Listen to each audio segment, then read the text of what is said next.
তিনি কারাগার থেকে মুক্তি পেয়ে আমাদের শরীয়তপুরে এসেছেন। তার শরীয়তপুরে আগমন উপলক্ষে হাজার হাজার নেতাকর্মীরা উৎফুল্ল, আনন্দিত এবং তাকে শরীয়তপুরবাসী, শরীয়তপুরের 10 লক্ষ জনগণ তাকে গ্রহণ করার জন্য অধীর আগ্রহী ছিলেন এবং আজকে তিনি সেই সকল জনগণ তাকে গ্রহণ করে নিয়েছেন। এই জন্য আমরা শরীয়তপুরবাসী জনাব মিয়া নুরুদ্দিন অপু ভাইয়ের কাছে চিরকৃতজ্ঞ থাকবো। ইনশাল্লাহ আগামীতে আমাদের এই মিয়া নুরুদ্দিন অপু ভাইয়ের হাত ধরেই শরীয়তপুর জেলার সকল উন্নয়ন কার্যক্রম হবে।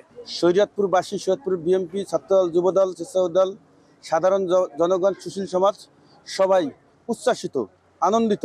আজকে অপু ভাই আমাদের শরীয়তপুর মাটিতে আগমন করছে, এই জন্য শরীয়তপুরবাসী খুব উচ্ছ্বাসিত।